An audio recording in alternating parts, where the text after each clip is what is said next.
कि ध्वनियों से अक्षर तक जाना क्या कहने हैं, अक्षर से ध्वनियों तक आना क्या कहने हैं, ध्वनियों से फिर गीत बनाना क्या कहने हैं, और गीतों से कोहराम मचाना क्या कहते हैं। गीतों से कोहराम मचाने वाले शायर गीतकार हमारे बीच में मोहन मुंतजिर जी मंच पर आए, अपना काव्य पाठ करें। लखनऊ से लौट रहे हो कि बाजपुर होते हुए जा रहे हो? मैंने कहा जी मैं बाजपुर होते हुए जा रहा हूँ। तो बोले हाय कवि सम्मेलन है, आप खुद आ रहे हो कि आपको उठवाएं? मैंने नहीं साहब मैं आ जाऊंगा। प्रतीक गुप्ता जी पेमेंट की बात कर रहे थे अभी, इन्होंने मुझे बहुत फंसाया। मैं जब सुरेंद्र जैन जी को फ़ोन कर रहा था तो जैन जी ने कहा भी मोहन जी कवि सम्मेलन में आना है। मैंने बिल्कुल आ जाऊँगा साहब। तो मैंने कहा जैन साहब लेकिन वो लिफाफा थोड़ा सा देख लेना, हमेशा आप मोहब्बत में बुला लेते हो, इस बार मैं थोड़ा ज़्यादा लूँगा। तो बोले कि आप बताओ मोहन जी कितना चाहिए। अरे मैंने लगता आज जो है जैन साहब के पास अच्छा माल आ गया। तो मैंने कहा कि यहाँ पे डॉक्टर प्रतीक गुप्ता आ रहे हैं, बहुत बड़े कवि हैं हिंदुस्तान के। तो मैंने भी एक अपना दांव खेल दिया। मैंने कहा एक काम करना, जितना प्रतीक गुप्ता जी को दे रहे हो उससे 500 रुपये कम दे देना। बोले डन। मैंने कहा डन। तो बोले आ जाओ, उनको 500 ही दे रहे हैं। क्या बात है भाई, वाह मोहन भाई वाह। ये गुप्ता जी ने बहुत फंसाया मुझे, बहुत फंसाया। कि मेरा दोस्त है तकी बाजपुरी, तो इसने मुर्गियाँ पाल रखी हैं, आपको शायद पता नहीं होगा। पूरा फॉर्म है इनका मुर्गी का, इन्होंने आज तक किसी को बताया नहीं। पूरे जितने अंडे देती है इनकी मुर्गियाँ सब खाता पट्टा अकेले ही। तो एक बार उन्हें अपनी मुर्गियों से कहा देखो ऐसा है मुर्गियों कि महंगाई बहुत बढ़ गई है, नोटबंदी हो चुकी है, जीएसटी लग चुकी है, एक अंडे से काम नहीं चलेगा, 2-2 अंडे देने पड़ेंगे। और जिसने 2 अंडे नहीं दिए उसकी खैर नहीं। अगले दिन भी तकी भाई फिर गए अपनी मुर्गी फार्म में, तो हर मुर्गी के नीचे 2-2 अंडे रखे हुए थे, एक मुर्गी के नीचे एक ही अंडा रखा हुआ था। तो तकी भाई ने कहा कि अरे मुर्गी तुझे मेरा खौफ नहीं है? तो मुर्गी बोली तकी भाई आप ही का खौफ है कि मैंने एक अंडा दे दिया, वरना मैं तो मुर्गा हूँ। क्या बात है। तो बिल्कुल खौफ से आपसे एकदम तालियां बजवाई जा रही हैं, आपका हंसने का मन है। यकीन मानिएगा मेरा मन ये था, मेरा ये मन था, मैं हृदय से एक बात कह रहा हूँ कि डॉक्टर प्रतीक गुप्ता जी हैं, तकी बाजपुरी साहब हैं, राजेंद्र बिधवा जी हैं, और सैमुल साहब हैं, अनिल जी हैं, और ये छोटी बेटी का ये काव्या, ये सब बहुत बड़े बड़े मंच पे जाते हैं, बहुत बड़े बड़े मंचों पे जाते हैं, और बहुत अच्छा इनका काव्य पाठ भी रहता है। आज मेरा मन ये है कि बस आपको कविता सुना दूँ, कुछ संवेदनाओं की बात कर दूँ। ये कवि सम्मेलन तो हर रोज चलता रहता है। हिंदुस्तान में जब ये भारत आज़ाद हुआ, ये अंग्रेज भारत छोड़कर गए थे, तो अपने साथ कुछ अनमोल चीज़ें लेके गए थे। और मेरा मन, यकीन मानिएगा मेरा मन ये कर रहा था कि मैं डॉक्टर प्रतीक गुप्ता को और सुनता रहूं, लेकिन फिर मैंने जैन साहब को खुद ही मना कर दिया, क्योंकि मुझे भी सुनाना था। लिफाफा तो अटका ही हुआ कहीं ना कहीं, तो कुछ तो सुनाना ही है। मैं कवि सम्मेलन लगभग समाप्त कर चुके। एक बार जोरदार तालियां प्रतीक गुप्ता जी के लिए बजा दीजिए। और मेरा आधा आपका हो गया। चलिए, तो जो अंग्रेज भारत छोड़ के गए थे अपने साथ बहुत सारी अनमोल चीजें लेके गए थे, और उसके बाद उन अनमोल चीज़ों को लाने का प्रयास किया गया। बाजपुर के लोगों मैं जानता हूँ कि आप जानते हो कि कविता कैसे सुनी जाती है, जितना अच्छा भाषण जानते हैं उतना आप संवेदनाओं को जानते हैं। तो प्रयास किया गया लेकिन वो सफल नहीं रहे बाबूजी। तो मुझे ऐसा लगा वो क्यों सफल नहीं रहे होंगे। मेरे ख्याल से उन्होंने अंग्रेजों को कुछ ऑफर नहीं किया होगा। अगर वो कुछ ऑफर कर देता शायद वो अनमोल चीज़ें आ जाती। तो 4 पंक्तियां मैं ऑफर की निवेदन करता हूँ जगतार सिंह जी की। हाँ जी साहब, स्वागत। अब सुनिएगा कि क्या ऑफर की पंक्तियां। सुनिए, यहाँ से कविता शुरू करता हूँ, 5 मिनट आपका मांगता हूँ। जहरीला जहरीला जहरीला पानी देते हैं दरियाओं को ले जाओ। क्या बात है। जो आंगन मैला करते हैं उन पाँवों को ले जाओ। अब थोड़ा शुरू करना, मैं 4 पंक्तियां पढ़ूं ताकि शुरू हो सके। 5 मिनट सुनेगा। जहरीला पानी देते हैं दरियाओं को ले जाओ, जो आंगन मैला करते हैं उन पाँवों को ले जाओ। लौटा दो कोहिनूर हमें उसके बदले ऐ अंग्रेजों, भारत के सब भ्रष्टाचारी नेताओं को ले जाओ, भारत के सब भ्रष्टाचारी। क्या बात है मोहन जी। मैं बहुत आभार व्यक्त करता हूं कि आप कविता को उतना सम्मान दे रहे हैं। ये थोड़ा सा साउंड अपने हिसाब से बना देना, बहुत अच्छा साउंड है आपका, बहुत अच्छा आपका साउंड है। हाँ, कोई बात नहीं, आप अपने हिसाब से बना दो, क्योंकि थोड़ा सा मेरा वॉल्यूम ज्यादा है, थोड़ा कम करना पड़ता है। सुनिएगा। भारत के सब भ्रष्टाचारी नेताओं को ले जाओ। अब 4 पंक्तियां पढ़ता हूं। अभी इस देश में बात चली थी कि देश निकाला दो, किन्हें देश निकाला देना चाहिए। सुनिएगा 4 पंक्तियों। गिद्ध हो जिन पर ऐसी शाखाओं को देश निकाला दो, गिद्ध हो जिन पर ऐसी शाखाओं को देश निकाला दो, जितने कट्टर हैं उन आकाओं को देश निकाला दो, जितने कट्टर हैं उन आकाओं को देश निकाला दो, जितने कट्टर हैं उन आकाओं को देश निकाला दो। धर्म के नाम पे जो भटकाते रहते हैं मासूमों को, अब ऐसे पाखंडी बाबाओं को देश निकाला दो, अब ऐसे पाखंडी बाबाओं को देश निकाला दो। बाबूजी बिहार की कवि सम्मेलन की यात्रा में था, तो वहां कुछ लड़के, बहुत शुक्रिया, बस चूंकि सुनाना है मुझे, मैं क्रम में इसलिए आपको सुना रहा हूँ। 4 पंक्ति। अभी बिहार की यात्रा में था तो कुछ बच्चे बाबूजी कूड़ेदान के आसपास में मुझे घूमते हुए दिखाई दिए, तो मैंने उनसे तफरी में कह दिया भाई क्या चक्कर है, क्या रात भर मतलब कूड़ा बीनोगे, कल बीजोगे, सुबह देख लेना, सुबह कुछ कूड़ा बीनना है और शाम को बेच देना। तो उसमें छोटी बच्ची बोली कि अंकल हम कोई कूड़ा थोड़ा ना बीन रहे हैं। तो मैंने तो क्या कर रहे हो? बोले हम तो इसमें खाना ढूंढ रहे हैं। वो चीज यकीन मानेगा वो पीड़ा हुई, मन किया कि जो हुकूमत है ना, बहुत क्रोध आया, बहुत क्रोध आया। तो मैंने एक लड़के को 100 का नोट दिया, हम 3-4 कवि थे, मैंने कहा ये 100 का नोट और सुन, सिर्फ खाना खाना है, सबको खाना खिलाना। तो मुझसे बड़े ऐंठ में बोला, तो और क्या करेंगे, खाना नहीं खाएंगे तो और क्या करेंगे, और हमारे क्या यासियाँ। तभी 4 पंक्तियां मैंने निवेदन करी जो मुझे लगता है कि मुझे पढ़नी चाहिए। यहाँ से 4 पंक्तियों को शुरू कर रहा हूँ, सुनेगा। स्वागत है। हिंदू मुस्लिम मत बांटो, मत टोपी धोती बंटवाओ, हिंदू मुस्लिम मत बांटो, मत टोपी धोती बंटवाओ, यार इलेक्शन में दारू ना और न बोटी बंटवाओ, यार इलेक्शन में दारू ना और न बोटी बंटवाओ, भूखे बच्चे चाट रहे हैं पत्तल कूड़े दानों में, मंदिर मस्जिद बनवा लेना पहले रोटी बंटवाओ, मंदिर मस्जिद। क्या कहने हैं, वाह वाह वाह वाह, क्या बात है मोहन जी, गजब, जिंदाबाद जिंदाबाद जिंदाबाद। जब ये कहीं दादा संवेदनाएं मर जाती हैं तब थोड़ी सी तकलीफ होने लगती है। एक मतलब कुछ शेर सुनाता हूँ, मुझे लगता है कि जो पहुंचना चाहिए आप तक मैं आपको सुनाता हूँ। एक गजल का एक मतलब शेर, अपना कायपट बहुत संक्षिप्त कर रहा हूँ। जब ये यूट्यूब में मोहन मुंतज़िर को सर्च करेंगे तो 1.5 घंटे पढ़ता हूँ, लेकिन एक बहुत संक्षिप्त काव्य जो अच्छा लिखा जीवन में मैं आपको सुनाता हूँ। एक गजल, हाँ स्वागत, ये सुनी नहीं गजल आपने, सुनेगा।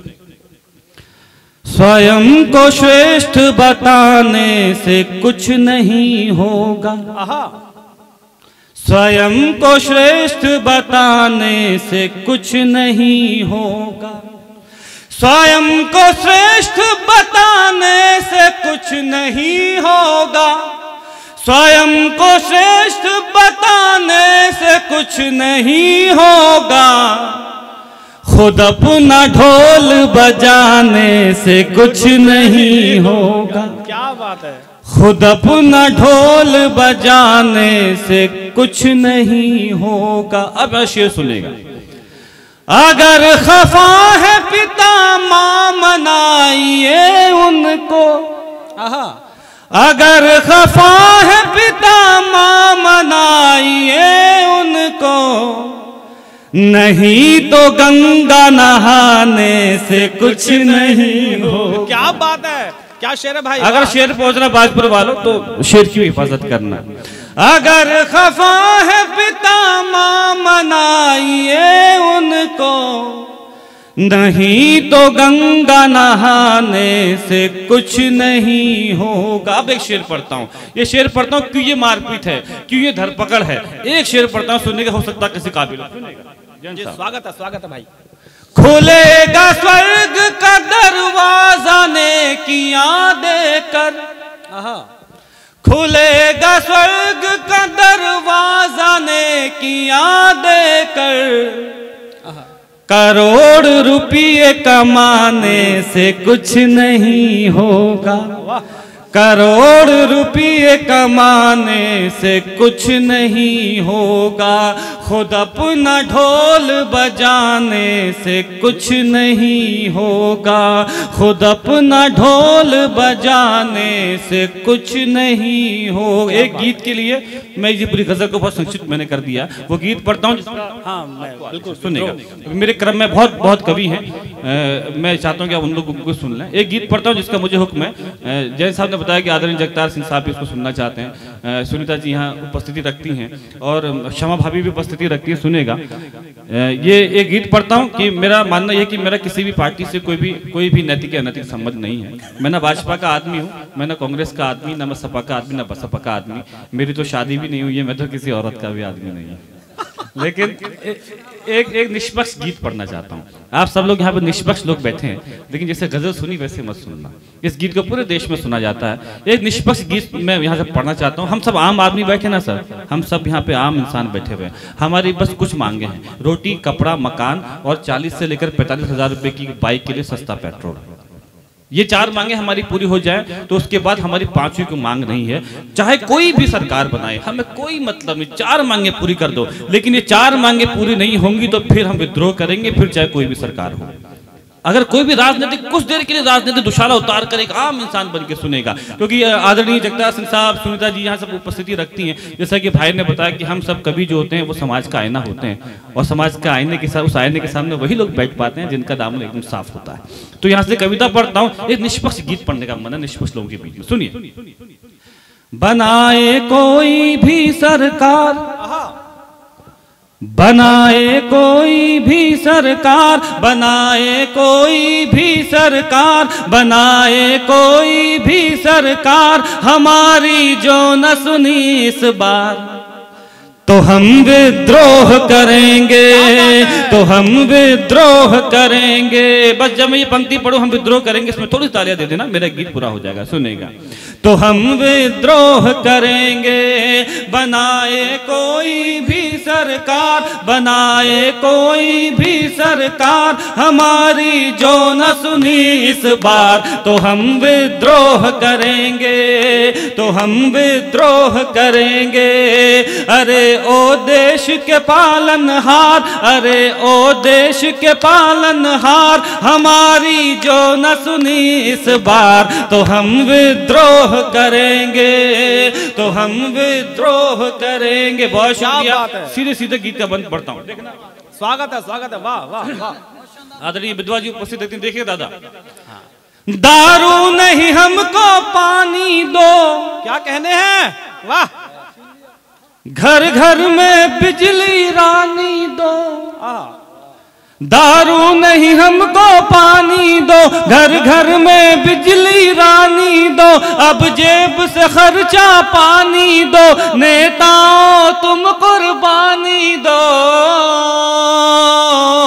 पड़े क्यों महंगाई की मार, पड़े क्यों महंगाई की मार, हुए घर अब महंगे बाजार तो हम विद्रोह करेंगे, तो हम विद्रोह करेंगे, तो हम विद्रोह करेंगे। अरे ओ देश के पालनहार, अरे ओ देश के पालनहार, हमारी जो न सुनी इस बार तो हम विद्रोह करेंगे। गीत का अगला बंदे वतन करता हूं, स्वागत है भाई, वाह।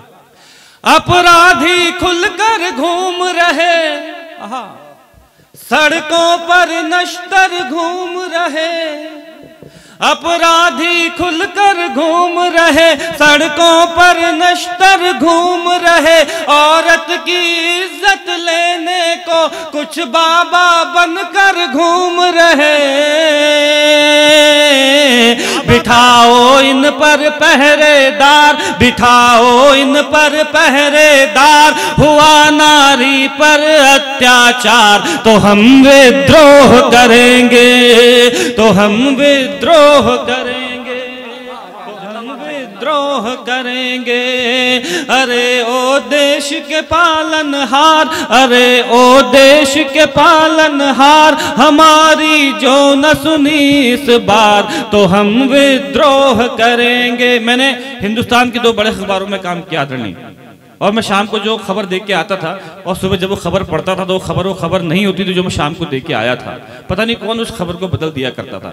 पता नहीं अचानक क्या हो रहा है 2-3 सालों में कि पूरी मीडिया बिक चुकी है। कुछ अखबारों के लिए एक शेर पढ़ता हूँ, सब अखबार नहीं, कुछ अखबारों के लिए मैं ये शेर पढ़ता हूँ। यकीन मानेगा कभी सम्मेलन में तालियां बजवाना, मुशायरों में दाद लेना मेरे लिए बहुत ही आसान सी बात है, लेकिन एक कविता सुनाकर कवि सम्मेलनों में, जो बड़े बड़े कवि सम्मेलन में जो भीड़ होती वहाँ पे कविता सुनाने का मौका नहीं मिल पाता, ये गीत कभी कभी सुनाने का मौका मिल पाता, इसलिए इन प्रोग्रामों में आने का मेरा बड़ा लालच रहता है। अगला सुनेगा। शहरों के कुछ अखबार सुनो, जनता की चीख पुकार सुनो। शहरों के कुछ अखबार सुनो, जनता की चीख पुकार सुनो। नारी पर अत्याचार सुनो, हंसता है भ्रष्टाचार सुनो। कभी सच भी छापो सरकार, कभी सच भी छापो सरकार, किया खबरों का कारोबार तो हम विद्रोह करेंगे, तो हम विद्रोह करेंगे, तो हम विद्रोह करें। गीत का आखिरी बंद पढ़ के अपना स्थान लेता हूं, लेकिन बाजपुर वालों विदाई की तालियां मुझे अवश्य देना, ताकि मैं गीत का आखिरी बंद पढ़ के मुझे लगे कि मैं बाजपुर में आया था। सुनिएगा। महंगाई देश में भर दी है, स्विस बैंक में सारी नकदी है। महंगाई देश में भर दी है, स्विस बैंक में सारी नकदी है। तुमने तो हद ही कर दी है, ये कैसी नेतागर्दी है। करो अब देश का भी उद्धार, करो अब देश का भी उद्धार। चलाई पेट पे गर तलवार तो हम विद्रोह करेंगे। वाह वाह वाह वाह, क्या बात है, वाह वाह।